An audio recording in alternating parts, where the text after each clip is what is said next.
नमस्कार दोस्तों।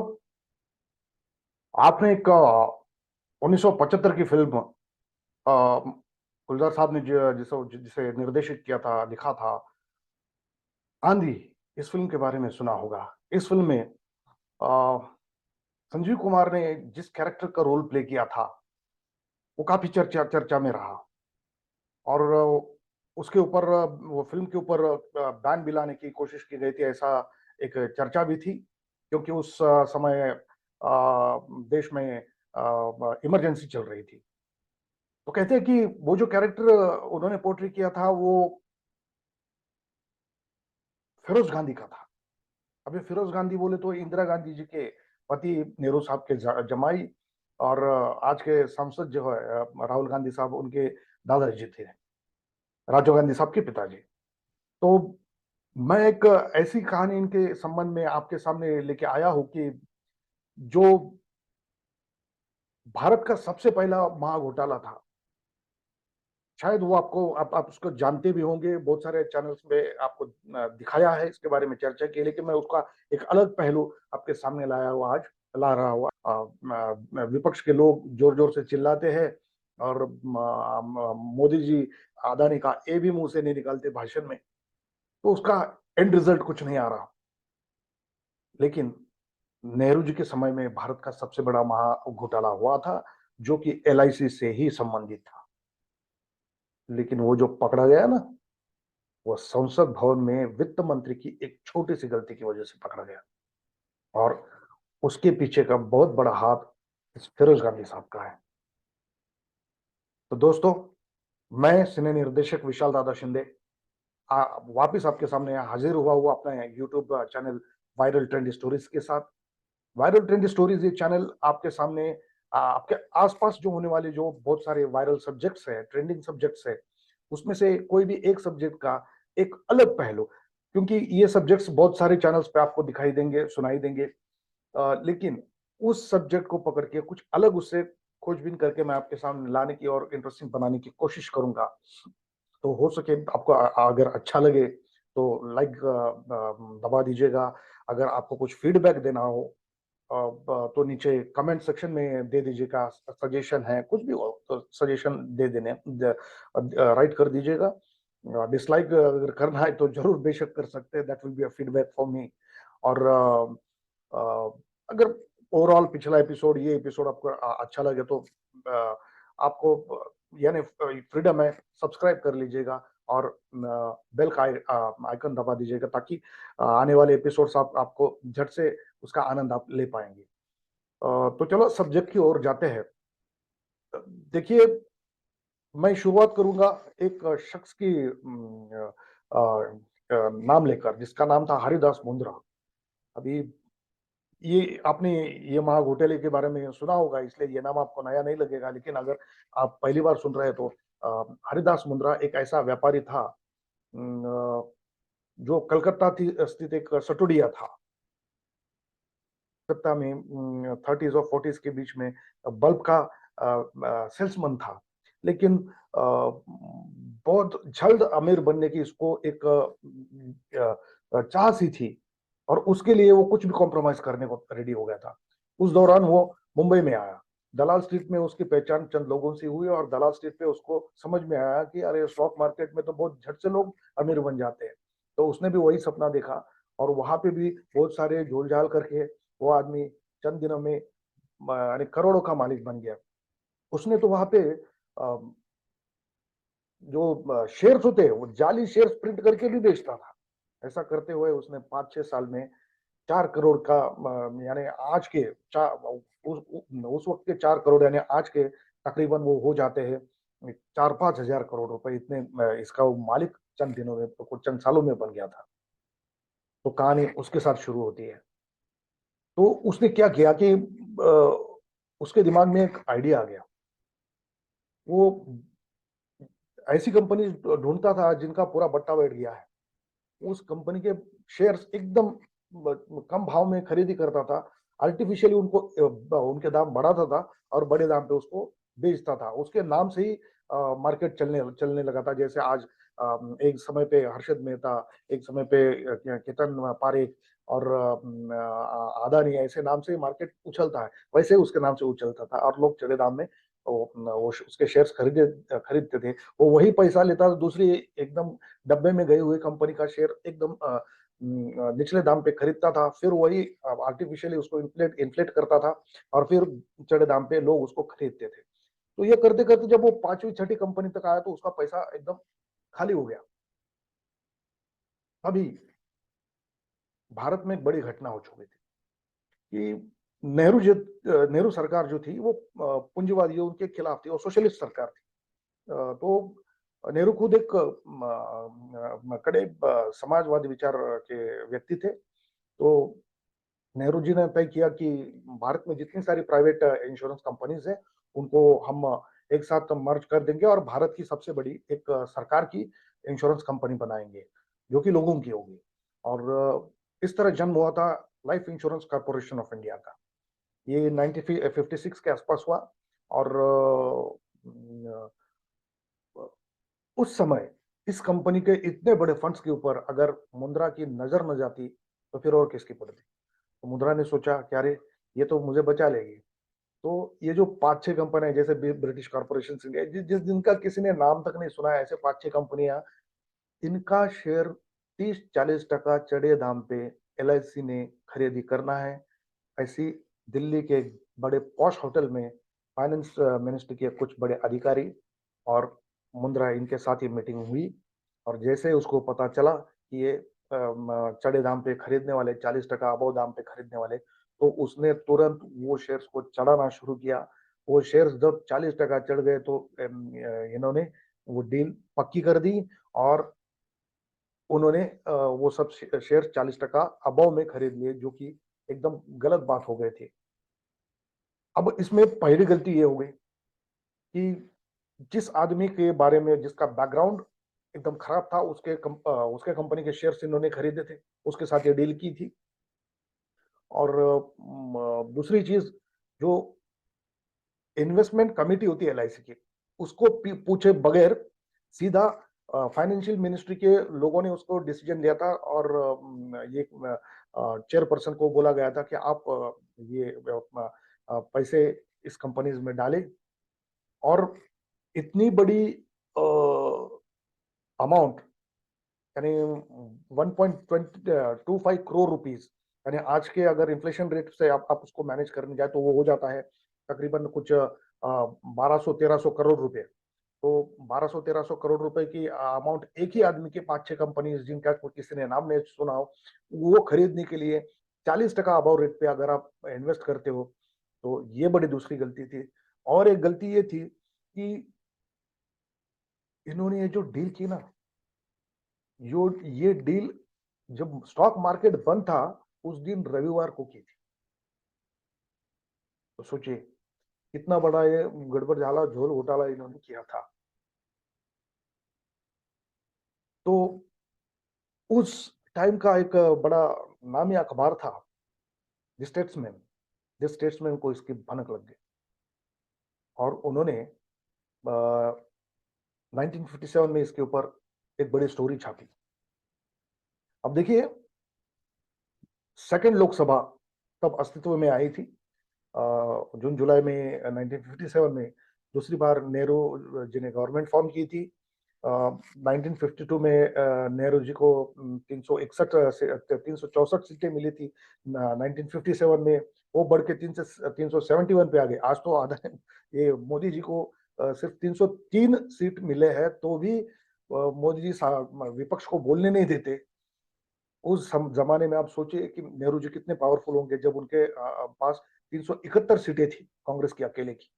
लेकिन वो जमाना ऐसा था जब कोई भी सांसद ये सरकार के खिलाफ जाके पूछ सकता था, सिर्फ विपक्ष का ही नहीं, तो कांग्रेस का भी सांसद जो होता था वो अपने ही सरकार के खिलाफ जाके सवाल पूछ सकता था और सरकार भी उन्हें पूरा उनको जवाब देने की कोशिश में लगे रहती थी। क्योंकि संसद ये सबसे सर्वोच्च ये जो डेमोक्रेसी है उसका सबसे सर्वोच्च मंदिर माना जाता है। और इस तरह से द स्टेट्समैन में जो रिपोर्ट आई वो पढ़ के एक जो सांसद थे, बिहार से आने वाले थे, डॉक्टर राम सुभाग सिंह, ये जो बंदा था, ये पीएचडी थे जर्नलिज्म में। उन्होंने पीएचडी की थी Missouri school of journalism, USA से। तो उनके दिमाग में ट्रिगर हो गया कि अरे भाई, इतना बड़ा घोटाला हुआ, ये स्टेट्समैन लिखता है और कहीं किसी को भनक नहीं। और फिर पहला सेशन सत्र शुरू हो गया पार्लियामेंट का। तो मेरे ख्याल से 4 सितंबर के दिन उन्होंने नॉन स्टार्ट क्वेश्चन किए थे, बिना तारांकित सवाल। यानी क्या होता है, देखिए, तारांकित सवाल बोले तो क्या आपने ये शब्द सुना होगा। तारांकित सवाल बोले तो वो सवाल होते हैं जो जब पूछे जाते हैं, सरकार सांसद सरकार को जब पूछते हैं तो सरकार को उसे मुंह बोले यानी भाषण से उसको जवाब देना पड़ता है, ओरली। ओके। और उसके बाद उस सवाल पे फिर प्रति सवाल करने की गुंजाइश रहती है, कोई भी उसके अगेंस्ट प्रति सवाल कर सकता है, तो फिर जवाब देना पड़ता है। लेकिन जो बिना तारांकित, जो अनस्टार्ड क्वेश्चंस जो होते हैं, तो अनस्टार्ड क्वेश्चंस को जब पूछा जाता है तो सरकार को लिखित में जवाब देना पड़ता है। और जब सरकार लिखित में जवाब देती है तो फिर उसके आगे जिस सांसद ने ये सवाल पूछा था, वो आगे कोई सवाल नहीं कर सकता। ओके। तो ये जो राम सुभाग सिंह साहब थे, उन्होंने एक बिना तारांकित सवाल पूछा था, जिसमें उन्होंने कहा था कि क्या वित्त मंत्रालय ने कानपुर स्थित किसी एक बड़ी कंपनी में 1 करोड़ से ज्यादा पैसा लगाया है? देखिए, आप सवाल सुनिए। क्या सरकार के एलआईसी ने कानपुर स्थित किसी प्राइवेट कंपनी में 1 करोड़ या उससे ज्यादा पैसा लगाया है? अब ये सवाल के साथ वो कुछ जानना चाहते थे। वो 3 आगे उनको जानकारियां चाहिए थी सरकार से। नंबर 1, उस कंपनी का नाम। नंबर 2, कितने पैसे उसमें लगाए हैं। और नंबर 3, अगर उसमें पैसे उन्होंने लगाया है तो किसके कहने से लगाए थे? अब ये सवाल थोड़ी मुश्किल में डालने वाला था, क्योंकि पैसे तो लगाए जा चुके थे। लेकिन क्या है, जो मंत्रीगण होते हैं और उनके हाथ के नीचे जो सेक्रेटरीज वगैरह होते हैं, वो भी काफी शातिर होते हैं। तो उन्होंने वो इसमें से टेक्निकल जो लूप होल्स है, उसमें से वो बाहर बराबर उनको बचाव का रास्ता दे देते हैं। तो उस समय के जो डेप्यूटी फाइनेंस मिनिस्टर थे, बलीराम जी भगत साहब, तो उन्होंने इसका जवाब दिया। और जवाब में उन्होंने कहा कि जैसा आपने पूछा है, वैसा कानपुर स्थित किसी भी एक प्राइवेट कंपनी में एलआईसी ने अपना 1 करोड़ या उससे ज्यादा पैसा नहीं लगाया है। अब क्या यह जवाब गलत था? नहीं, जवाब एकदम सही था।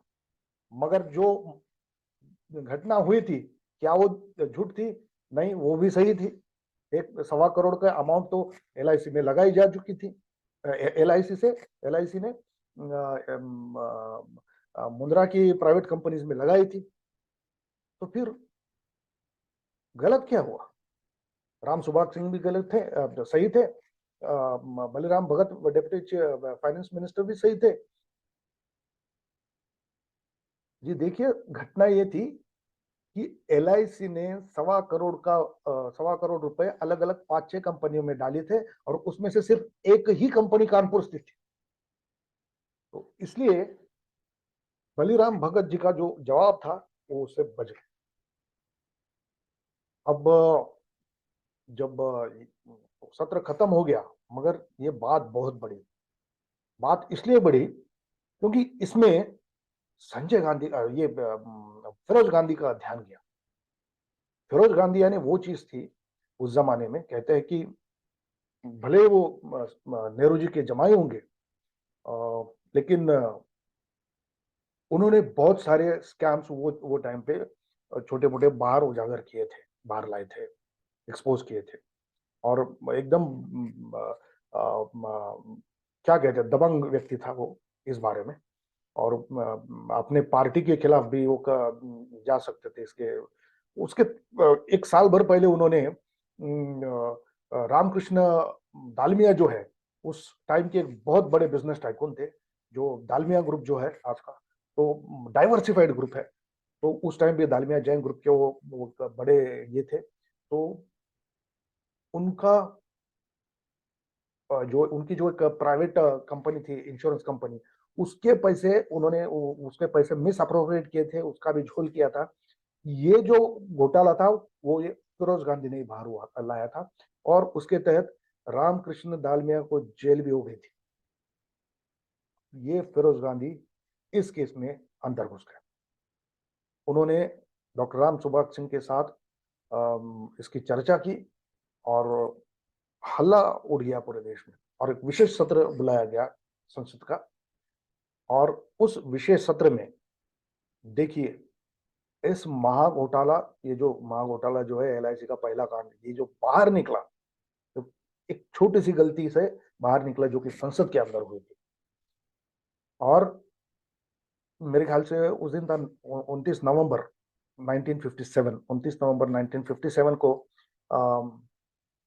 जब डॉक्टर राम सुभाष सिंह ये उन्होंने सवाल पूछा था, फिर से तैयारी के साथ अंदर आए थे, और उन्होंने सवाल पूछा था, तो भारत के वित्त मंत्री टीटी कृष्णमाचारी, ये चेन्नई से आते थे, और ये बहुत बड़े बिजनेसमैन थे उस समय के। मेरे ख्याल से पहले अगर कोई जिसने लिबरलाइजेशन इंडिया में लाया था, तो यही जनाब थे। और इनको टीटी के नाम से पहचाना जाता था। ये नाम आपको शायद नजदीकी, यानी आप पहचानते होंगे टीटी की। टीटी के ग्रुप, ये आज भी बहुत बड़ा ग्रुप है, बिजनेस ग्रुप है, और कॉरपोरेट है। इनके बहुत सारे डाइवर्सिफाइड बिजनेस हैं। अपने ये हेल्थ केयर में भी है। वो जो आपके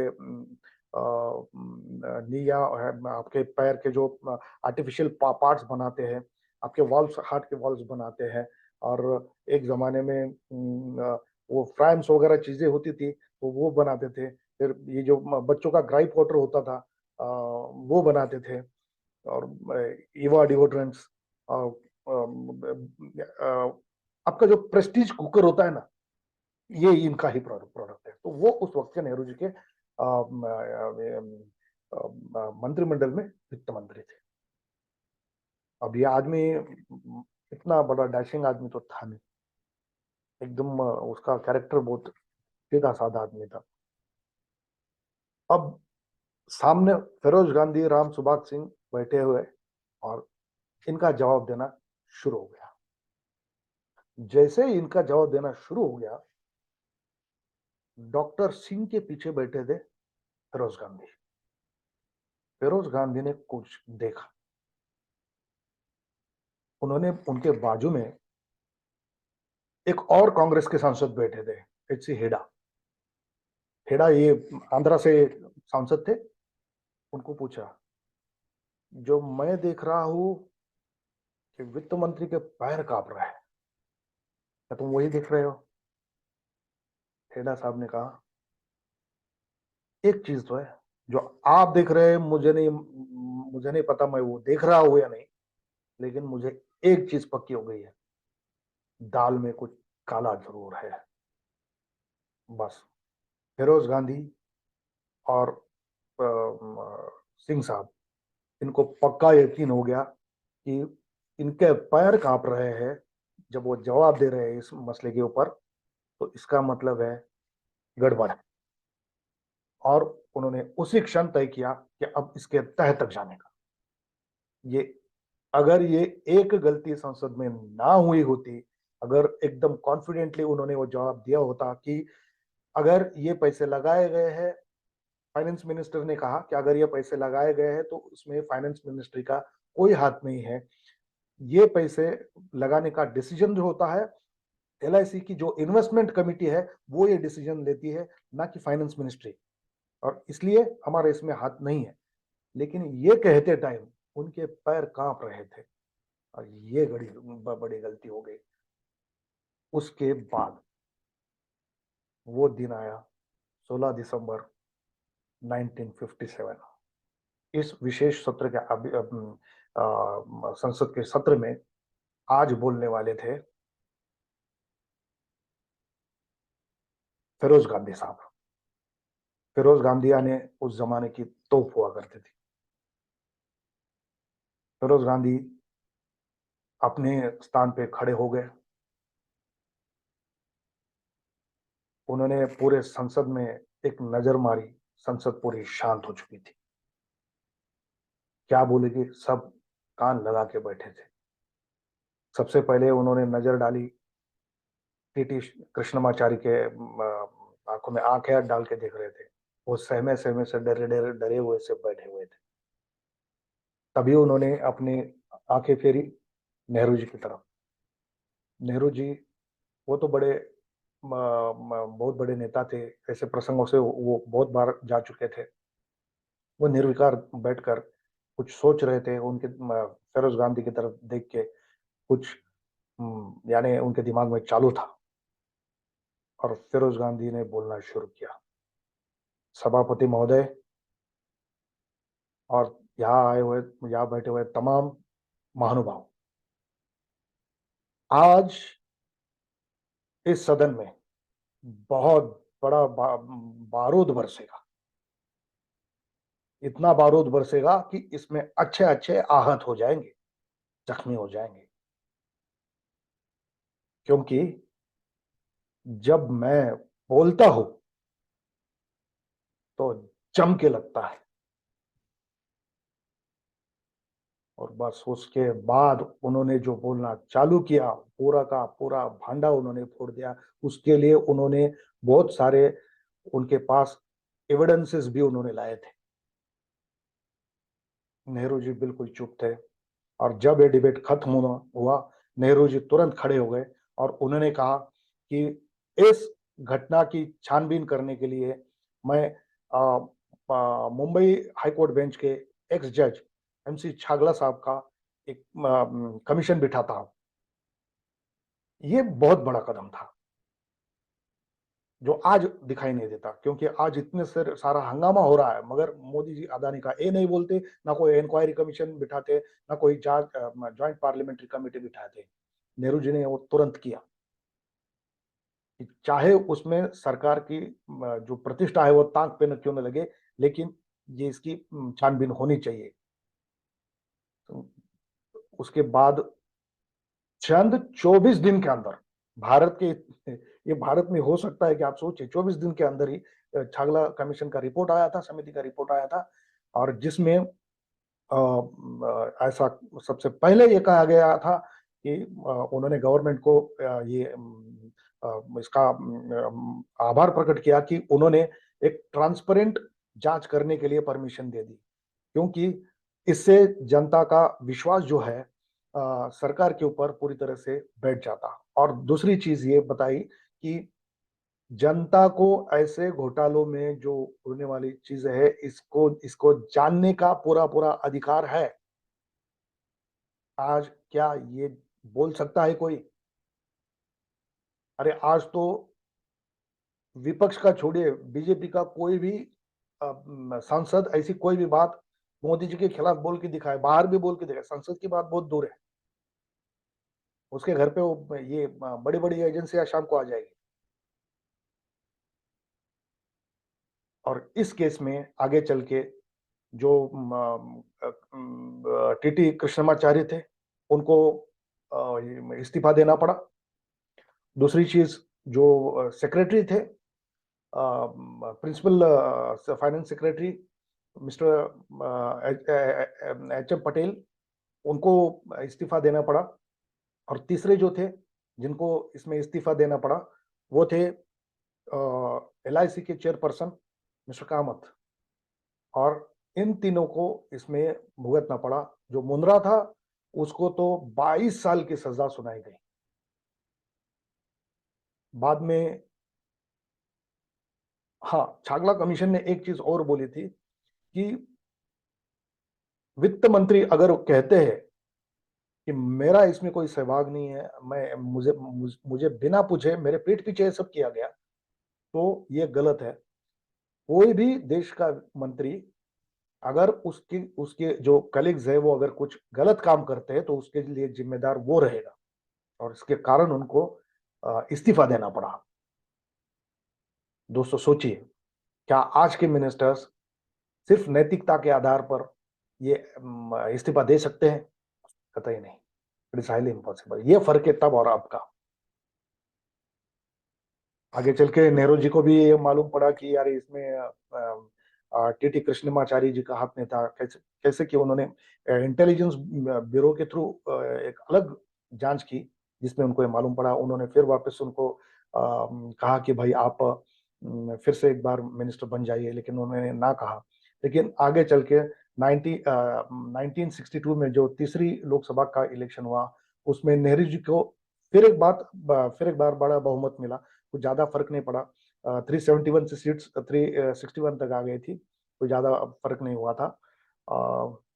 और एक और रिमार्केबल चीज इसमें है कि ये जो फाइनेंस सेक्रेटरी थे ना, जो एच सी पटेल साहब, ये एच सी पटेल साहब सरदार पटेल की वजह से मिनिस्टर में आए थे। लेकिन उनका और नेहरू का कभी जमा नहीं। कुछ लोग ये भी कहते हैं कि पटेल साहब का हाथ इसमें था, लेकिन जब उन्होंने इस्तीफा दिया तो केस आगे कुछ चला ही नहीं इनके ऊपर।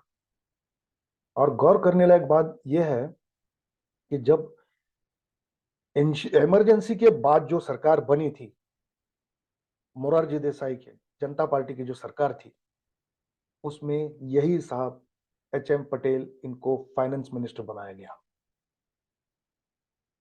देखिए, तो ये थी एक कहानी जो वित्त मंत्री की एक छोटी सी गलती की वजह से संसद में पकड़ी गई और बाहर आई, एक्सपोज हो गई। तो आज के लिए दोस्तों इतना ही। नमस्ते।